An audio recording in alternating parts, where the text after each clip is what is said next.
हमारे चैनल से जुड़ने के लिए YouTube पर रियाज एजेंसी को अभी सब्सक्राइब करें और साथ में बेल आइकन को दबाना ना भूलें। 4 सुन्नत मस्जिद में पढ़ नहीं पाता है और शादी जैसी सुन्नत तुझे बहुत याद आती है। समझ गए?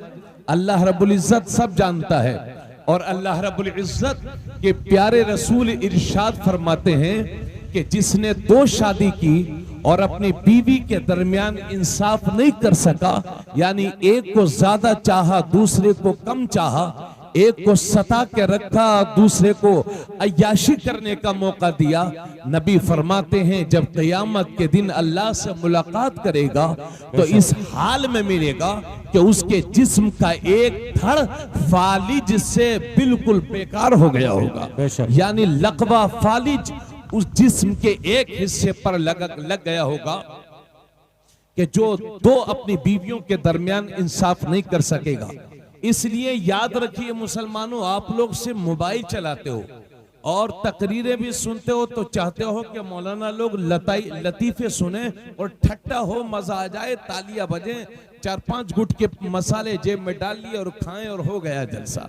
ये आप अपने उलमा की बयानात के साथ नाइंसाफी कर रहे हैं। हजरात, आप दुनिया को ये भी बताइए, लोग मजाक उड़ाते हैं, गैर मुस्लिम तुम्हारी इस बात का मजाक उड़ाते हैं कि इस्लाम में तो 4 शादियां करने की इजाजत है और हमारे भारत में जो नया मुसव्वदा तैयार है यूसीसी का, उसमें एक पहलू ये भी है कि एक बंदा एक ही शादी कर सकता है। ये एक मिशन है, मगर मैं भारत की हुकूमत से पूछना चाहता हूं कि अगर किसी ने एक शादी की और उससे उसके कोई बच्चे नहीं हो रहे हैं, या वो औरत शादी के बाद इतनी बीमार हो गई कि शोहर की जरूरतें पूरी नहीं कर सकती, ऐसी हालत में भारत का संविधान उसे किस चीज की इजाजत देता है? मैं गवर्नमेंट से उसके लिए सफाई चाहता हूं।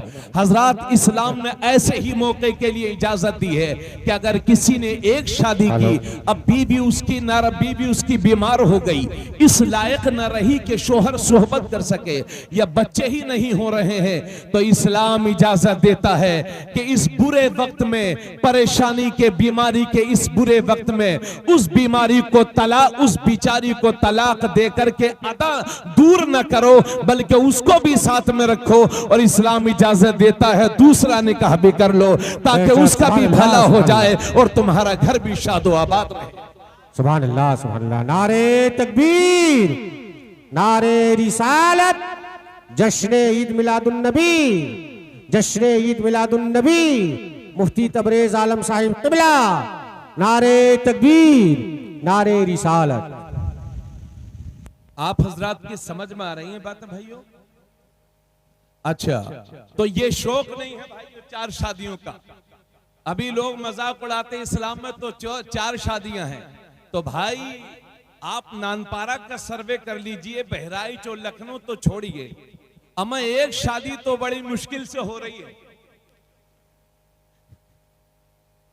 आपने सुना नहीं हजरत?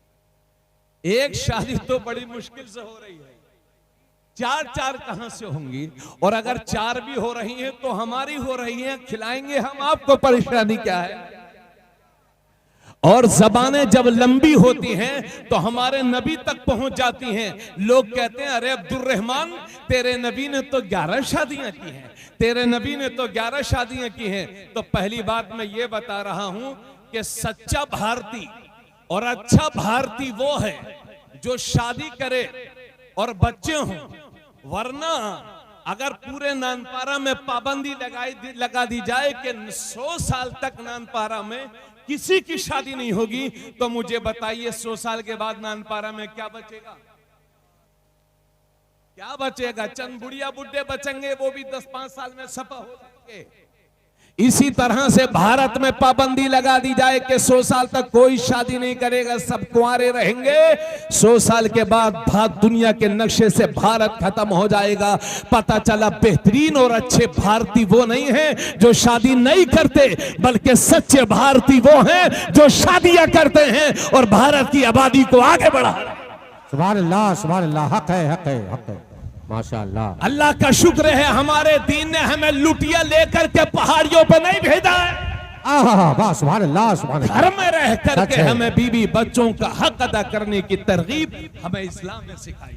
सुभान अल्लाह सुभान अल्लाह। वरना जो लोग शादी नहीं करते, हम देख रहे हैं कि नाम के तो कुंवारे हैं मगर 10-10 रखेल हैं। बोलो भाई बोलो। मगर अब तो अगर मैं किसी से कहूं कि भाई शादी कर ले तो वो कहते हैं अरे हजरत आप भी फंसाना चाहते हो। बताओ वो फला नेता उसकी शादी नहीं हुई है, फला नेता उसकी शादी नहीं हुई है। यानी भारत में बहुत बड़े बड़े नेताओं की शादी नहीं हुई है। और फिर वो नारा लगाते हैं हम दो हमारे दो। जब आपकी शादी नहीं तो आपका दो और दो से मतलब क्या है? मगर हमारे भारतीय भी बहुत समझदार हैं। 2-2 की पाबंदी लगा दी तब 140 करोड़ पहुंच चुके हैं। सुभान अल्लाह सुभान अल्लाह। चाइना पीछे हो चुका है। अगर ये मिशन न छेड़ती भारतीय हुकूमत के हम दो हमारे दो तो 21वीं सदी में 2 चाइना हमारे हिंदुस्तान में बस जाते हैं। सुभान अल्लाह सुभान अल्लाह। अरे बोलो भाई। अच्छा अब एक बात सुनिए गौर से। मैं चूंकि आप लोग अपने लोग हैं इसलिए मैं दोस्ताना माहौल में गुफ्तगू कर रहा हूं। हमारे नबी पर एतराज करते हैं कि साहब मुसलमानों के नबी ने तो 11 शादियां की हैं, मुसलमानों के नबी ने तो 11 निकाह किए हैं। और तो और हजरत आयशा के ताल्लुक से मजाक उड़ाया जाता है कि मुसलमानों आपके नबी ने तो 11 शादियां की हैं, आपके नबी ने तो 11 निकाह किए हैं। और जब हमारा मुसलमान भाई इस बात को सुनता है, तकबीर, नारे रिसालत वलमाए अहले सुन्नत, हजरत अल्लामा मुफ्ती अंजुम रजा साहब किबला, हजरत अल्लामा मुफ्ती अंजुम रजा साहब किबला, नारे तकबीर, नारे रिसालत। तो एक साहब कहने लगा अरे अब्दुल रहमान, अरे भाई अब्दुल्ला बड़ा मशहूर हो चुका है अब्दुल। अब तो हर चीज में सियासत है। अब्दुल के साहब अब्दुल तेरे नबी ने तो 11 शादियां की हैं, तेरे नबी ने तो 11 निकाह किए हैं। तो ये हमारा मुसलमान भाई इस बात को सुनकर के शर्मिंदा हो जाता है और मुंह छुपा करके अपने घर चला आता है। मेरे दोस्त जब तक धरती पे हम जैसे नबी के गुलाम जिंदा हैं तुम्हें मायूस होने की जरूरत नहीं है।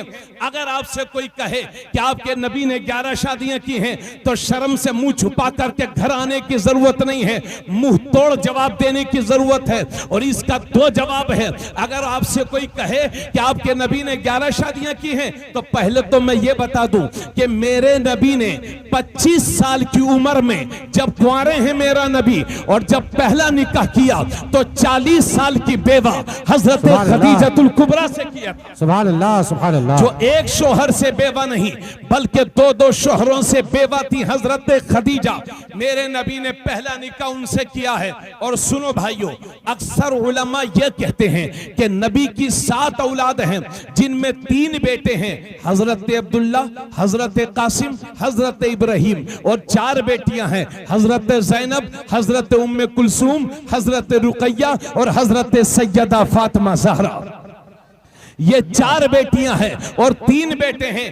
इन 7 औलाद में से मेरे नबी की 6 औलाद हजरत खदीजतुल कुबरा से है और बाकी 1 बेटा हजरत मारिया किब्तिया जो नबी की कनीज हैं उनके पेट से हैं हजरत इब्राहिम जो मदीना शरीफ के करीब में एक जगह है जिसको आलिया कहा जाता था, वहां पर पैदा हुए थे हजरत इब्राहिम रज़ी अल्लाह ताला अन्हु। तो हजरत मेरे नबी की जितनी औलाद हैं वो सब हजरत खदीजतुल कुबरा से हैं सिवाय एक बेटे के। और याद रहे जब तक मेरे नबी के निकाह में हजरत खदीजा थी मेरे नबी ने कोई दूसरा निकाह नहीं किया, दूसरी शादी नहीं की। और जब उनका इंतकाल हो गया तो मेरे नबी ने दूसरे निकाह किए, दूसरी शादी की। अब लोग मजाक बनाते हैं मुसलमानों के नबी ने तो 11 निकाह किए हैं। तो आपकी ये जिम्मेदारी है दुनिया को यह भी बताने की जरूरत है और ये सच भी है, इसमें कोई झूठ नहीं है। जमहूर उलमा ये कहते हैं कि नबी ने 11 शादियां की हैं, नबी के 11 निकाह हुए हैं। अब आपसे कोई कहे कि तेरे नबी ने तो 11 शादियां की हैं तो आपको शर्म से मुंह छुपाना नहीं है बल्कि सीना तान के जवाब देना है कि हाँ हाँ हमारे नबी ने शादियां ही तो की हैं, जिना करके जेल थोड़ी गए थे। बहुत खूब माशाअल्लाह। जिना करके थोड़ी गए थे, जेल थोड़ी गए थे, जिना करके नारे तकबीर, अल्लाहु अकबर। नारे रिसालत, या रसूल मुफ्ती तबरेज आलम साहब किबला, जिंदाबाद। नारे तकबीर। सुभान अल्लाह। तवज्जो चाहूंगा, मेरे नबी ने शादियां ही तो की हैं, जिना करके जेल थोड़ी गए थे। और दूसरा जवाब यह है कि मेरे नबी ने जो 11 निकाह किए हैं, 11 शादियां की हैं, उनमें सिर्फ एक ही कुंवारी है और उनका नाम है हजरत आयशा। बाकी जितनी थी या तो बेवा थी या मुतल्लका। मतलब यह है कि जिसका सहारा रूठ गया उसे मदीने वाले ने सहारा दे दिया है। नारे तकबीर, नारे रिसालत, नारे रिसालत, जश्न ईद मिलादुन नबी, सुन्नते महफिले सुन्नते रसूल, मुफ्ती तबरेज आलम साहिब किबला, नारे तकबीर, नारे रिसालत। सुभान अल्लाह, सुभान अल्लाह। बात समझ में आई है? नबी ने कितनी शादियां की हैं? 11, लेकिन सिर्फ एक कुंवारी थी, उनका नाम है हजरत आयशा। बाकी सब बेवा या मुतल्लका। अब आपको यह भी बता दूं कि नबी ने 11 शादियां क्यों की। पहली बात तो यह है कि जब तक हजरत खदीजतुल कुबरा मेरे नबी के निकाह में थी, गौर से सुनिएगा, मेरे नबी ने दूसरी शादी नहीं की, दूसरा निकाह किया ही नहीं। और एक बहुत हाई क्वालिटी की बात और हाई लोगों में बयान करने जा रहा हूं, और शायद नानपारा में पहली बार, और मैं शायद इसको 5वीं या चौथी बार बयान कर रहा हूं जलसे में। तकरीबन 14 साल पहले मैंने ये हदीस जब मैं पढ़ता था तब पढ़ी थी। बुखारी, गौर से सुनिएगा, बहुत हाई क्वालिटी की बात। हदीस शरीफ में है कि एक मर्द, जन्नती मर्द, एक जन्नती मर्द की ताकत दुनिया के 40 मर्दों के बराबर है। अरे सुनो, गौर से सुनो, अभी तो हूरों पे बहुत मैटर चल रहा है। हूरें, 72 हूरें बहुत परेशान है। तो बस इसका एक ही जवाब है, कोई कहे 72 हूरें मिलेंगी तो आपका कहना है हाँ मुसलमान को मिलेंगी। काफिर का हूर से कोई लेन देना नहीं है, खामखा परेशान घूम रहा है। अरे भाई, वो जहन्नम में जाएगा, ईमान वाला जन्नत में जाएगा। ईमान वाले को मिलेंगी तो जिससे मतलब नहीं है, पता नहीं क्यों चक्कर में पड़ा है। गौर करो मुसलमानों, नबी, हदीस शरीफ में है कि अल्लाह के नबी को अल्लाह ने 40 जन्नती मर्दों की मर्दानगी तन्हा नबी को अता फरमाई थी। 40 जन्नती मर्दों की मर्दानगी तन्हा नबी में थी। और हदीस शरीफ में है कि एक जन्नती मर्द की मर्दानगी इतनी होती है जितनी दुनिया के 40 मर्दों की मर्दानगी। तो दुनिया के 40 मर्दों की मर्दानगी जन्नती एक मर्द के बराबर है, और हुजूर को 100 जन्नती मर्दों की मर्दानगी दी गई थी। यानी 4000 दुनिया के मर्दों में जितनी मर्दानगी होती है उतनी मर्दानगी तन्हा मेरे नबी में थी। उतनी मर्दानगी होने के बावजूद एक बीबी पर इक्तिफा करना और जिंदगी के अक्सर हिस्से में हजरत खदीजा ही को निकाह में रखना, इससे बड़ा मौजज़ा और क्या हो सकता है। सुभान अल्लाह, सुभान अल्लाह, सुभान अल्लाह, सुभान अल्लाह। इस बात को याद रखिए आप सब लोग। बात समझ में आ गई आप हजरात के? अब एक बड़ी गौर से बात सुनिए। अल्लाह फरमाता है कुरान करीम में, चूंकि जनरेटर बड़ा डिस्टर्ब कर रहा है और कुछ करने की जरूरत नहीं है, बस हम लोग इसी तरह से सुनते सुनाते रहेंगे तो इंशाअल्लाह जनरेटर हमें परेशान नहीं करेगा। बस आराम से आप लोग जैसे बैठे वैसे माशाअल्लाह बैठे रहे। अल्लाह ताला सलामत रखे।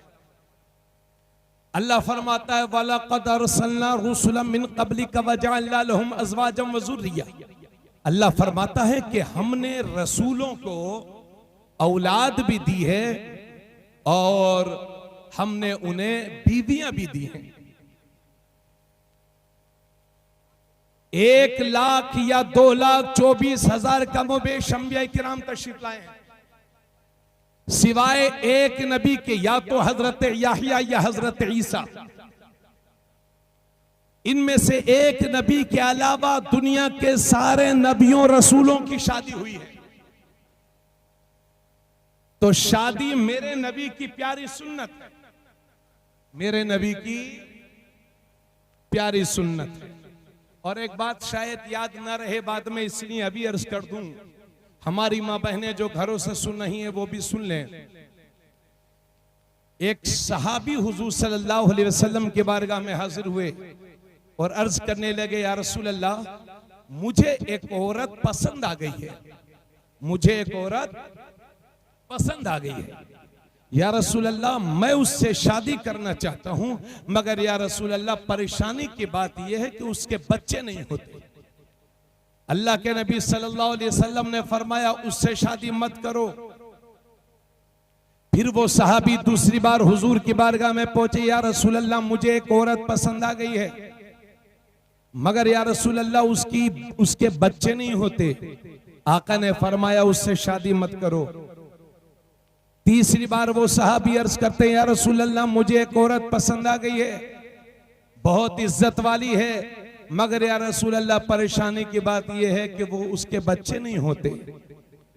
तो मेरे नबी ने तीसरी बार फरमाया, मेरे सहाबी, मेरे सहाबा, ऐसी औरतों से शादी करो जो ज्यादा मोहब्बत करने वाली हों और जो ज्यादा बच्चे जनने की सलाहियत रखें। समझ गए? अरे यार, ईमान को मजबूत करो, डर और खौफ और घबराहट दिलों से निकालो, और सिर्फ नाम के मुसलमान नहीं बल्कि शौक से मुसलमान दिखा भी करो। आपकी सूरतें बताएं, ये मोहम्मद रसूलुल्लाह का गुलाम है। अपनी आदत व अतवार में तब्दीलियां करो मेरे दोस्तों, मुसलमान बन के जियो और अपने उलमा के करीब रहो, उनके बयान सुनो, और बवक्त जरूरत अपने उलमा को अपने मोहल्लों में बुला करके, अगर नानपारा में मैं हूं और मुझे कहीं जाना नहीं है तो मैं अर्ज करता हूं कि आप मुझ गुनहगार को मौका दे सकते हैं, मैं आपका शुक्रिया अदा करूंगा। मुझे आपकी दुआओं की जरूरत है, किसी लंबे चौड़े की नजराने की जरूरत मुझे नहीं है। अल्लाह का शुक्र है। मैं ये नहीं कह रहा हूं मुझे नजराने की जरूरत नहीं है, मतलब ये है कि आप मुझे बुलाएं, मैं किसी तरह का मुतालबा आपसे नहीं करूंगा। मुझे बुलाएं या दूसरे उलमा को बुलाएं, अगर हम लोग फुर्सत में हैं तो इंशाअल्लाह हाजिर होंगे। इसलिए मैं अर्ज करता हूं, नबी ने फरमाया, ऐसी औरतों से शादी करो जो मोहब्बत ज्यादा करने वाली हों और बच्चे जनने की ज्यादा सलाहियत रखती हों। अब ये कैसे मालूम हो पाएगा कि किस औरत के कितने बच्चे हो सकते हैं? तो पुरानी औरतों को तजर्बा होता था, वो जानती थी कि किस खानदान की लड़कियों के, औरतों के ज्यादा बच्चे होते हैं, इसलिए लोग पहले जमाने में वही रिश्ता भेजा करते थे। अब तो लोग ये सोचते हैं कि साहब अगर 6 लड़के हो गए तो घर 6 हिस्सों में बढ़ जाएगा। इतनी घटिया सोच है हमारी, ये नहीं सोच रहे हैं कि अगर 6 लड़के हो गए 500 मजदूरी में भी कमाएंगे तो 3000 हो जाएगा। इसको कोई सोचने के लिए तैयार नहीं है। क्या जरूरी है कि 5 लड़के वाला गरीब हो और 1 लड़के वाला अमीर हो? हमने तो 10-10 लड़के वाला देखे हैं बड़े अमीर देखे, और 1-1 लड़के वाले देखे हैं बड़े माशी हालत बड़ी खराब देखी है लोगों की। तो इसलिए ईमान में अपनी मजबूती पैदा करो। और हजरत ये हदीस सुन ली तो ये भी सुनो, मेरे नबी इरशाद फरमाते हैं, किसी भी लड़की से जब शादी होती है तो 4 वजहों से होती है। या तो किसी लड़की के साथ निकाह इस वजह से होता है कि लड़की बड़े खानदान की है, बड़े खानदान की लड़की है, तो लोग इस वजह से रिश्ता भेज रहे हैं वहां कि हम अगर वहां के दामाद हो जाएंगे, फला साहब के दामाद हो जाएंगे, तो नानपारा में हमारा कॉलर खड़ा रहेगा, हम समझेंगे कि फला आदमी के दामाद है, हमारी इज्जत बढ़ जाएगी। तो आका फरमाते हैं या तो किसी की शादी इस वजह से होती है किसी लड़की के साथ कि लड़की बड़े खानदान की है, या इस वजह से होती है कि लड़की पैसे वाली है, अगर वहां से शादी हो जाएगी, उस लड़की के साथ निकाह हो जाएगा तो 2-4 दुकानें हमारे हिस्से में आ जाएंगी, 10-15 बीघा जमीन हमारे हिस्से में आ जाएगी, या तो इस वजह से। और तीसरी वजह हुजूर फरमाते हैं या तो किसी लड़की से निकाह इसलिए होता है कि लड़की बहुत खूबसूरत है, बहुत हसीना है, जमीला है, इस वजह से शादी होती है। और चौथी वजह नबी फरमाते हैं, चौथी वजह यह है कि किसी लड़की से निकाह इसलिए होता है कि लड़की बहुत दीनदार है, नमाजी है, कुरान पढ़ी हुई है, पर्दे में रहती है। तो हुजूर फरमाते हैं तुम इन 4 वजहों में से दीनदार लड़की को अपने निकाह में लेकर के आओ।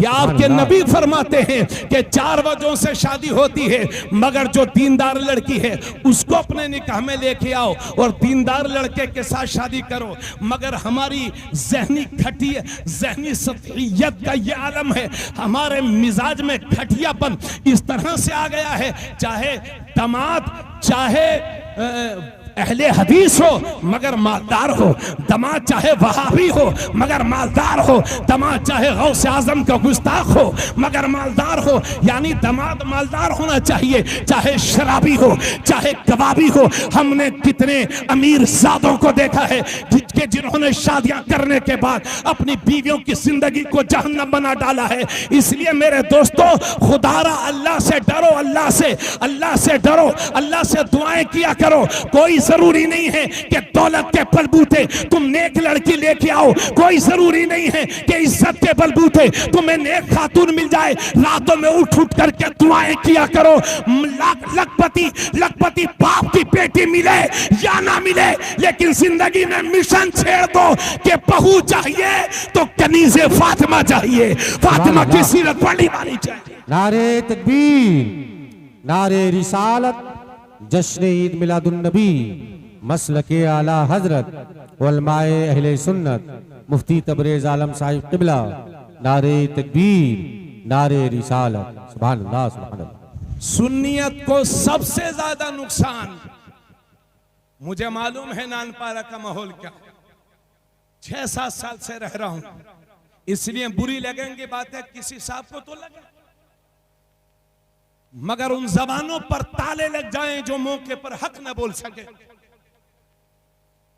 सुन्नियत का सबसे ज्यादा नुकसान बदअकीदों में शादी करने की वजह से हुआ है। और उसके बाद लोग हमसे कहते हैं हजरत वहाबियत बहुत फैल रही है, सुन्नियत घट रही है। तो भाई फैला तो आप रहे, जब आप दामाद बना लेंगे तो रोक पाएंगे उसके बाप को आने के लिए? हमने कितने अमीरजादे देखे हैं, अमीरजादे। खैर अल्लाह हिदायत नसीब करे, अपने घर में नेक लड़कियां चुन करके लेके आया करो।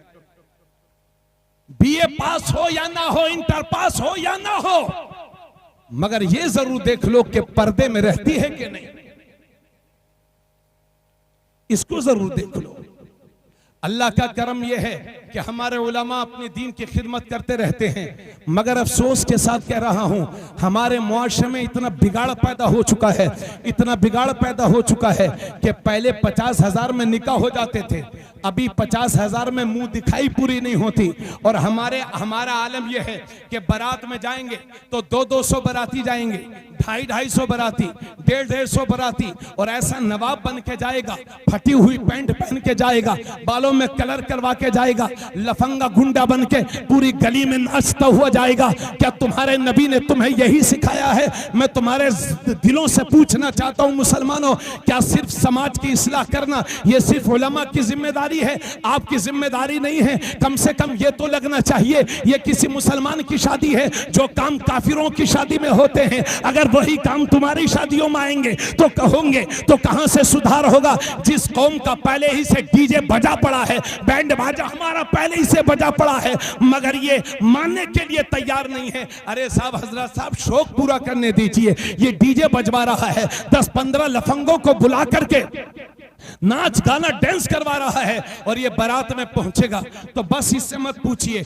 जब खाना खाने बैठेगा तो चिकन फ्राई पेट भर के खाएगा, उसके बाद कहेगा इसमें नमक कम था। 20 रुपए की बिस्लेरी पानी की बोतल, थोड़ा सा पानी पिएगा, थोड़े से हाथ धुलेगा, थोड़ा सा फेंक देगा। यानी इतनी बेहयाई कि इसकी नवाबी को देख करके तो नवाब साहब नानपारा भी अपनी कब्र में शर्मा जाएं। इतना बड़ा नवाब ये 21वीं सदी का आदमी हो गया है। खुदारा अपने गरीब भाइयों पर रहम करो। तुम्हारी कितनी बहन बेटियां गैर मुस्लिमों के साथ उनके बाप दहेज के भिखारियों की डिमांड पूरी न कर सके तो तुम्हारी कितनी बहन बेटियां गैर मुस्लिमों के साथ भाग करके चली गई हैं। खुदारा अपनी कौम के साथ इंसाफ करो, अल्लाह से डरो और अपने लिए अच्छा माहौल पैदा करो। आज तुम किसी के लिए दिल में दिल नरम करोगे, कल अल्लाह तुम्हारे लिए भी कोई नरम दिल वाला पैदा कर देगा। मायूस होने की जरूरत नहीं है। आप ये समझते हो कि शादी सबसे अच्छी वो है जो नानपारा के सबसे बड़े अच्छे होटल में हो। शादी वो अच्छी है कि जिसमें 10 तरह का खाना हो। शादी वो अच्छी है जिसमें 50 तरह का खाना हो। ये आपकी सोच है, हमारी सोच है, लेकिन मदीने वाले आका फरमाते हैं इन्ना आज़मन निकाह बरका ऐसरहु मोना। नबी फरमाते हैं सबसे बेहतरीन शादी वो है जो कम से कम खर्च में मुनाकिद हो जाए। सुभान अल्लाह, सुभान अल्लाह, सुभान अल्लाह, सुभान अल्लाह, सुभान अल्लाह। बोलो भाइयों, बात सही कह रहा हूं क्या गलत?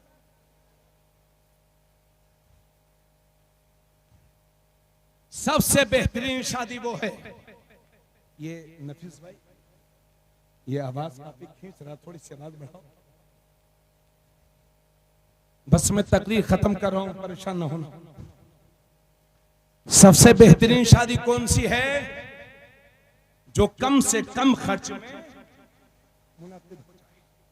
आप नौजवान हो, जिन भाइयों की लड़कों की शादी नहीं हुई होगी, खुदारा मैं आपसे अर्ज करता हूं मेरे दोस्त, आप मेरे नबी के उम्मती हो, उनके गुलाम हो। ऐसा कोई काम ना करना जिससे आपके नबी की रूह नाराज हो, आका को तकलीफ हो। अपनी कौम में तब्दीलियां लाने की कोशिश करो और शादियों को सस्ती से सस्ती करो। इस्लाम ने शादी को निहायत आसान बना दिया। इस्लाम में शादी यह है कि 2 गवाह हो जाएं, एक निकाह पढ़ाने वाला, लड़की से इजाजत ले लो अगर वो बालिगा है तो, और लड़की से इजाजत लेकर के निकाह पढ़ाने वाला काजी, कोई आलिम इमाम 2 गवाहों की मौजूदगी में कहे कि मैंने इतने महर के बदले में फला लड़की को आपके निकाह में दिया, आपने कबूल किया? वो कहे मैंने कबूल किया, हो गया निकाह, हो गया निकाह।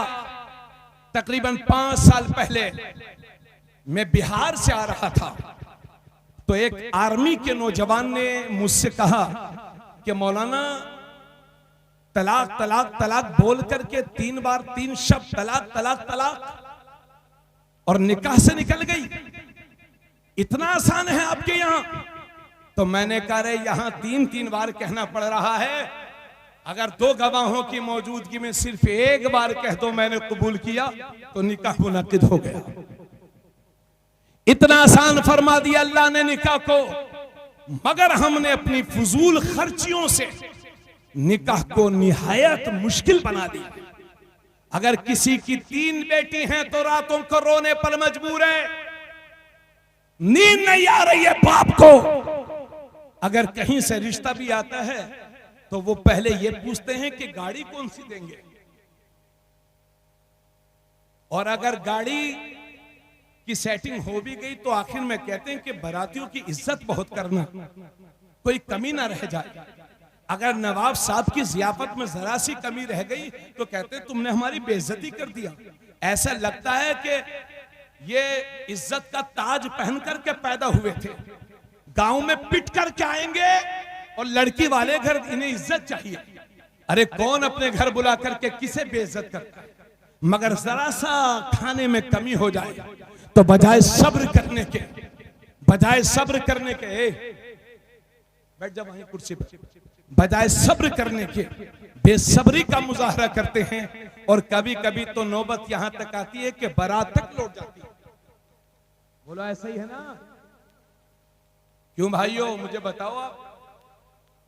बहुत हालात खराब चल रहे हैं मुसलमानों, अपने आप पर गौर करो, अपने मुआशरे को बेहतर करो। और एक बात मुझे और बताइए आप, क्या किसी मुसलमान लड़के का निकाह मुसलमान लड़की के साथ ही होगा ना? और हमारी बहन बेटियों के निकाह किसी मुसलमान लड़के के साथ होंगे, गैर मुस्लिम के साथ नहीं होता ना। तो जब हमें खुद आपस में ही करने हैं निकाह, तो फिर इतना मुश्किल क्यों बना दिया है कि हमारी बहन बेटियां घरों में बैठ करके जवान हो गई हैं तो आंसू बहा रही हैं। आपको पता नहीं है, आप बहुत अच्छे माहौल में रहते हो, नानपारा वालों पर अल्लाह का करम है, खाते पीते लोग हैं यहाँ के। वरना गांव देहातों में जा करके देखो, गरीबी को देख करके तुम्हारे आंसू निकल आएंगे। अभी मैं लखीमपुर गया था 1 महीने पहले, एक मौलाना साहब मुझे मिले। मैंने कहा मौलाना साहब क्या करते हैं? तो बोले हजरत मैं मदरसे में पढ़ाता हूं। मैंने कहा कितनी तनख्वाह आपकी?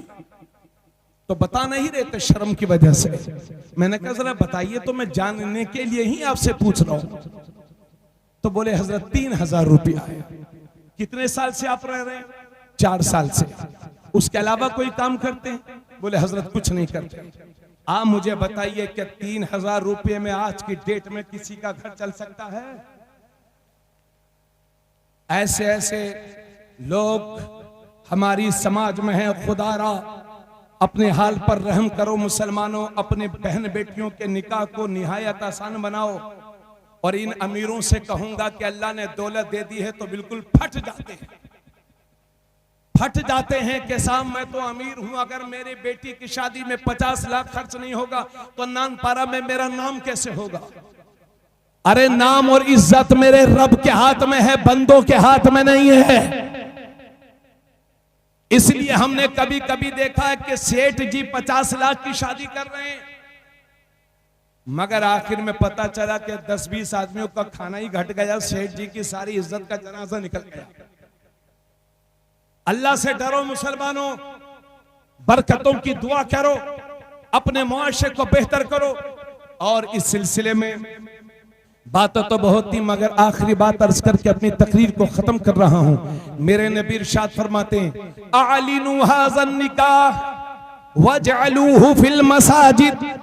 निकाह जब भी करो तो ऐलान करके करो, छुप करके ना करो। निकाह ऐलान करके करो।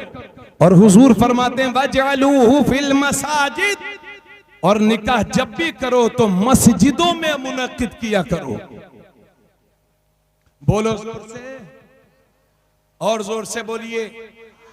हुजूर ने क्या फरमाया कि निकाह को मस्जिदों में मुनक्किद किया करो। मसला सुन लीजिए, अगर आप नानपारा के किसी होटल में जाकर के निकाह कराएंगे, निकाह हो जाएगा। लखनऊ में कोई 5 लाख का होटल बुक करके बारात मंगवाएंगे, वहां भी निकाह हो जाएगा।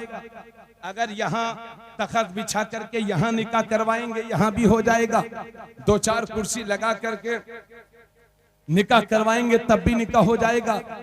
अफसोस की बात, आज मेरे पास असर के बाद एक फोन आया यहीं किसी गांव से, और मुझसे मसला पूछ रहे हैं कि हजरत एक शादी हो रही है और गांव वाले कह रहे हैं कि हम उस शादी में नहीं जाएंगे, यानी गांव वाले उस शादी में नहीं रहेंगे, तो क्या निकाह हो जाएगा? यानी दावत खाने के चक्कर में गांव वालों ने ऐसा माहौल बना के रखा कि हमें दावत नहीं खिलाओगे तो शादी नहीं होगी। ये हाल है हमारी कौम का। भाइयों, अगर 5 लोग भी हो तो निकाह हो जाएगा, 5 करोड़ भी हो तो भी निकाह हो जाएगा। अगर मस्जिद के यहाँ दुकान में निकाह करोगे, यहाँ भी हो जाएगा। घर के कमरे में करोगे तब भी हो जाएगा। माफ करिएगा, हम में से अक्सर लोग बल्कि कोई साहब यहां ऐसे ना होंगे कि जिनका निकाह मस्जिद में हुआ हो और मैं आपके दरमियान तकरीर कर रहा हूं, खुद मैं भी अपना निकाह मस्जिद में ना करवा सका, लेकिन आज मजमा आम में वादा करता हूं कि इंशाअल्लाह अपने बच्चों के निकाह मस्जिद में कराऊंगा। और जहेज दूं या ना दूं, लेकिन विरासत में मेरी बेटियों का हक जो मेरे नबी ने मुतय्यन फरमा दिया है, इंशाअल्लाह वो जरूर दिया जाएगा। इस तरह का मिजाज पैदा करो। तो नबी फरमाते हैं निकाह को मस्जिदों में मुनक्किद करो, क्योंकि जब निकाह मस्जिद में होगा तो उसकी बरकत यह होगी कि 95% लोगों का निकाह बार बार नहीं होता, एक बार होता है। और जब निकाह एक बड़ा काम है, जब मस्जिद में निकाह होगा तो तुम्हारे निकाह में कोई नापाक आदमी शरीक नहीं होगा, यानी तुम्हारे निकाह में पाक लोग शरीक होंगे। और जब पाक लोग शरीक होंगे तो उस निकाह में बरकत भी होगी। और दूसरी बात यह है कि जब निकाह हो जाता है मस्जिद में, जब निकाह हो जाएगा तो 2000-5000 के जो पटाखे फोड़े जाते हैं वो भी नहीं फोड़े जाएंगे। तीसरी बात यह है कि मस्जिद में जब निकाह होता है और जब काजी दुआ करेंगे तो हदीस शरीफ में लिखा है कि मस्जिद में जो दुआएं की जाती हैं तो दुआ करने वालों के साथ अल्लाह के फरिश्ते भी आमीन कहा करते हैं।